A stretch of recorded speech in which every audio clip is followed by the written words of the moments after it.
Hey everybody, how's it going? So neither of my mouse traps have caught anything. Either the mice in 27th Street don't like chocolate and peanut butter as much as the mice on First Avenue do, or maybe this was just really an old mouse problem after all, and that's old mouse crap and they've all gone away. I think that's the case, because the one downstairs and the one up here have caught nothing. Some people have asked about this radiator being here. So one of the three things that was in the terms was the lease commencement date would be when the electrical panel was upgraded to 200 amps, when this front office was removed, and when this was moved. And I didn't really notice this hadn't been moved. We got an email saying the lease commencement date is going to be, considered December 5th. That's when your rent starts. But this never got moved. Now, the building they're really nice people in this building. Very kind people, and honestly, a very kind management company. So I don't want to do that thing where I email and say, technically, you didn't move the radiator, but we have to begin thinking about that. So I contacted them and said, we agreed to move in the radiator quite a while back. Is there any reason that this hasn't gotten done yet? And they said, oh yeah, the super said you didn't want that done. Now I was a little surprised and a little agitated at that, because the super is the one that I had first asked to give me a quote on leveling the floor. I figured, you work in the building, you build stuff in the building. Let me have you be the first bid on the project, so that my thinking is, if anything goes wrong, it's not like it's my contractor, it's someone who's related to the building. And he gave me two quotes after ghosting me at first, and then I said, yep, that quote you gave me is fine. I'm not going to lowball here. Let's go. When can we get started? I want to pay you. And I never heard back from him again. So that left like a kind of lingering aggravated taste in my mouth. I didn't care. Just moved on, new contractor. But that being the person that got in the way of this radiator getting moved, that's kind of lame. Now I bring this up, the reason I bring up this whole it being in the lease, that has to get moved and my rent commencement doesn't begin then. Again, you don't want to be an asshole to people who've never been assholes to you. But the plumber was supposed to show up 2 days ago to move this thing, and he didn't.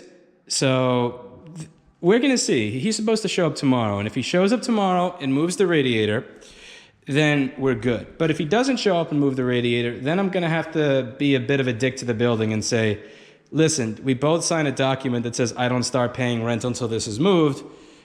I don't want to enforce that, but I'm trying to incentivize you to just have the guys show up. And I get it. Contractors don't like to show up. They don't like to do their job. It's been my experience for a while now. And trust me, it's been my experience with this here. But let's get that show on the road. So now the next thing here is the floor itself on this section is actually really nice. Even on the OSB part, it's actually nice. But right when you get over here, you hear that? Let's do that again. Yeah, that's creaking. Not squeaking, creaking. And that's not something that should be happening on a brand new subfloor, because here it's beautiful, absolutely beautiful. And this is, by the way the office is turning out.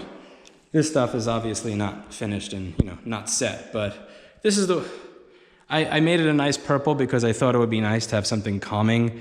It's a lighter shade of purple than what we have at the store. It's also a much better paint than the crap, sort by lowest price shit I have at the store. This stuff is nice.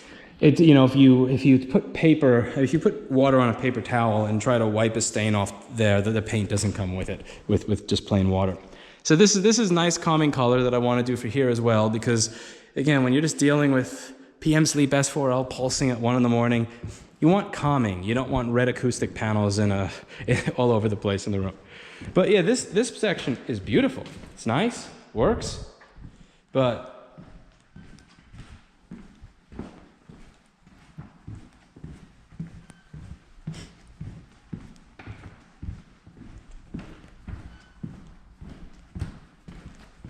you can tell when you get here, yeah, like that's not doing it. That's not doing it. And I think Paul and Steve thought I was a little nuts because I was messaging them about this. I'm a night owl, so I said, we need to address this tomorrow at like 3 or 4 in the morning over and over. And we reached out to him, and we had a meeting. And the meeting actually went pretty well because the main contractor wasn't here. The other dude was here, the one that you saw in the day 17 video. That guy is very much like Paul. He's a stickler for quality. He has a genuine sense of pride in his craftsmanship and his work. He has an Instagram for all of his side projects that he wants to start where he shows all the cool stuff he puts together. He's kind of like Paul, where I don't even have to say this is not done properly. I just have to like literally walk him over to it and say, is there anything you notice? And he's like, oh God, yeah. Oh man, oh God. And the thing is, it's not actually a material thing here. Rather, it's a craftsmanship thing. Because the individual who is doing this section, according to Paul and also him, is different than the individual that did this. I mean, the individual that did this section and this section is the same, but different from the person who did this section. And there's a chance they did it differently. So I met with him. I left him I asked him to think about it. He left and came back really quickly to get food or something. I actually left him a $200 tip and a thank you note about addressing my concerns. Yeah, it's good to tip the people that are actually doing the front lines work for you. Incentivize them to care, I think. Speaking of incentivizing them to care, it seems like somebody's starting to care more about their health. That's essentia, not essential. It triggers me that they're missing the L. Usually I'm totally okay with getting rid of the L, especially in solder, but you need an L on the end of this. But at least it's not Pepsi. So I'm happy with what they're doing to their health there. It's also interesting, they cut the top of the bottle cap. Very strange. Now, the main contractor who we were gonna meet with wasn't able to make it because he had a funeral to go to, or again, never know, maybe he just slept late that day. But I got to meet with the employee first and address my concerns, and he understood them very politely. Because he doesn't really have a financial incentive, since he's one of the employees of the contractor, to really try and screw me or nickel and dime. He's just going to care about his craftsmanship, especially if he's somebody who's good at his job. We had the meeting later in the day about the creek, and he's like, what do you mean? It's like, I don't hear anything. And it's like, come on, man. Like, you're old, but you ain't that old. Like you're in your 50s, maybe 60s, but you're not 120. I know you've got some hearing above 500 hertz. A floor that is this, no, just, you need to make this sound like this. And or this sound like that. Or this sound like that. This is essentially the only section that sounds that way. Somebody else put it down, like, come on. And he said, yeah, he would have, there's still more screws that have to get installed. And, they would have went through and made sure that it didn't sound like that until, Paul originally said, I'm kind of curious how it sounds when they put the rest of it over. And I don't know jack shit about construction, but I just had to end it right there. When I saw the message from Paul that said, I'm kind of curious when they put this down, no, because once that goes down, I don't know jack shit about construction, but the way I figure it is, this at least is at a stage where you can address issues. Once you cover it, addressing any issue under there becomes considerably more difficult, aggravating, and I'm not waiting. I don't care. No. Without any of that on top, this section and that section sound fine, but this doesn't, which tells me that something was done differently in that section than in this section that creaks, because even without the oak on top of it, this creaks and that doesn't. So he said, okay, we're going to do all this other stuff. And he's like, we need a promise and something in writing that says that's not going to creak. And he leveled with us and blah, blah, my reputation. I live on my reputation. I don't advertise, whatever. And these are all the things we're going to do to make it not creak. Now, Paul came in today and spoke to the employee, the same guy that really, he seems to be the one that genuinely cares about his craftsmanship and his work. He sees he sees every single thing that he does as kind of, his own little work of art. It's not just, okay, this is floor number 30, wall painting number 90. He's a stickler for details in the same way that Paul is often. And he said, I'd honestly like to look onto that to see what they did. I'd like to just rip the pieces up where they do that. But, I'm an employee. That's not something that I can just do. I need Eugene to tell me that I can do that. So we have to kind of push him. And this is the shit that's annoying. It's like your own employees know that that's not great, and they'd like to rip it up, but they can't. So we had a conversation with Eugene about it. He's the one that I'm paying. And he said, okay, what I can do is I'm going to screw everything down, do everything the way it's supposed to be. And if you don't like it then I'll rip everything up. But I feel like I know where that's going to go. Where that's going to go is you're going to put all that stuff down. Then I'm going to come here and try it. It's still going to make noise. And then I'm going to be more aggravated that you wasted time with it. He's going to be aggravated and say, I did all this stuff and you're still not happy. Come on. And it's going to be even more difficult to get you to rip it up. And then Paul or I or Steve will say something that leads to you walking off the job. And that's not something that I can deal with at this point in time because, I'd like to open. I'd like to stop paying rent at the other place. Paying rent in 2 locations, especially when one of them is not up to being usable yet, is, not fun. But we will, and then finding someone all over again is not fun, but we'll see.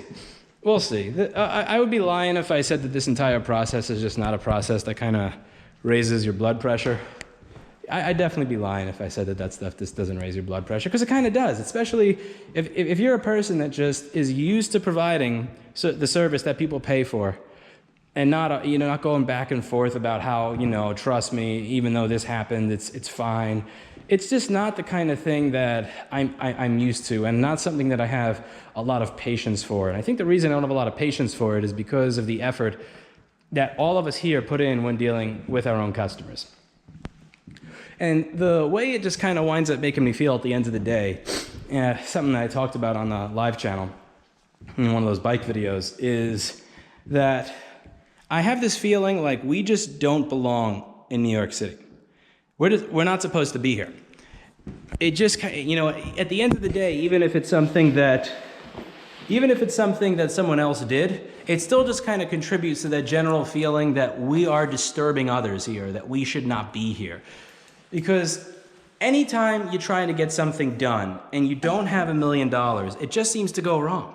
I was talking in Discord about the architect. I've made the decision that it's either going to be bad review or sue. I'm not sure yet, but it's definitely not going to be trying to work it out with you anymore. We went that route. We spoke. We talked about a potential partial refund. You agreed to it. You never gave it. You kind of ignored us for 2.5 weeks after that.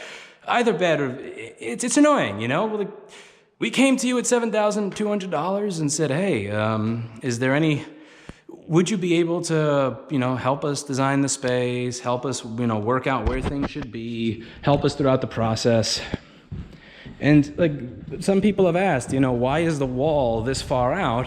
And as you'll see in the document that I listed below, the reason the wall is over here is because the architect decided that the wall should be right here.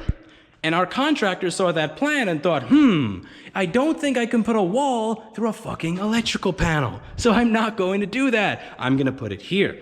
And this is the kind of thing that, like, if they had showed up even once, or at least like called and said, hey, is there any chance we can talk as they're doing the work? Just out of curiosity, I just want to work things out with them for that. We just have one visit, one 20-minute conversation with the person doing the work, because we're taking $7,000 of your money to essentially draw plans. Then they would have been able to have that conversation and go, the contractor would say, it looks like you've put a wall through an electrical panel. Can you please explain? And they go, whoopsie daisy. I thought you could do that. My bad. We're not going to put a wall through an electrical panel because, ouch. It's aggravating. And what I get out of it is just this feeling that New York City is made for people that are multimillionaires. This reminds me of a conversation that I had with my stepmom. Shout out again to Adele if she's watching this video, the kindest woman that I think my dad has ever met. We were in 2009. We were around Columbus Circle, around 5th Avenue, 59th Street area, and I was looking for an apartment at the time. This was around the end of 2009 when I was living in the complete dump that I posted a few times, where there was like a bed that I was using as a workbench. And she said, well, I see an open house here, or I see, apartment for rent here. Why don't you just take a look? And she wasn't being sarcastic. She was serious. And my dad and I started laughing intensely in the middle of 5th Avenue. And she didn't understand why we were laughing so hard. And she thought maybe it was this kind of rude. It's because the apartments in that building are going to cost, $22 million with probably a $5,000 to $10,000 a month maintenance fee or something like that. They're not for us. They're not for people that work every day. They're not for the personal trainers. They're not for the butchers. They're not for the chefs. They're not for the construction workers. They're not for the repairmen. They're not for any sort of normal human being. Those are for people who have insane amounts of money. And that's what the city is for. It's not for you, Louis. It's not for small repair shops. It's not even for fairly large repair shops that can afford spaces that are 2,300 square feet in the middle of Manhattan. It's not for you. It's for Whole Foods. It's for Trader Joe's. It's for Radio Shack. It's for Circuit City. It's for Best Buy. It's for Aldo. It's for, large watchmakers. It's for Bloomingdale's. It's for Barney's. Actually, it's not for Barney's because I think they just filed for bankruptcy since their rent doubled. That tells you something when Barney's can't afford the rent here. But that's what it's for. It's not for you. And that's the feeling I get anytime I try to do something in the city. Anytime I try to do something in the city, whether it's find an apartment, you can't go by those listings where it shows you a list of apartments and just get an apartment. You can't go through those because every one of those listings, 8,000 a month, 5,000 a month, 4,000 a month, 8,000 a month, 5,000 a month, 4,000 a month, 8,000 a month, 4,000 a month, 3,000 a month. Oh wait, that's a broom closet and it's like, and it's like 300 square feet. You're sharing space in somebody else's apartment. Whether anything that you do here, it's designed for other people. It's not for you. And the same thing with a contractor. It's like you would think that, let's say, $28,000 to $43,000 for a wall, some electrical outlets, make the floor even, do some painting, and fix up some electrical wiring that is hanging out in the front, you'd think that that's an amount of money where it's, hey, they're just going to do the job. May have the manager show up a couple of times, but they'll do the job. It's not going to be something where you actually have to feel guilty, like you're being a customer, like you're asking someone to make a 15-year-old Sony Vaio run as fast as the newest MacBook Pro for $50. Just because you're asking that a brand new floor not creak. That's annoying. But I do feel that way. And I don't wind up feeling that the other person should do their job. At the end of the day, it reinforces the sense of guilt that I am in a place that I'm not supposed to be in, which is New York City. I'm not supposed to be here. This is for people who make a lot more money. This is for people who are more wealthy and more capable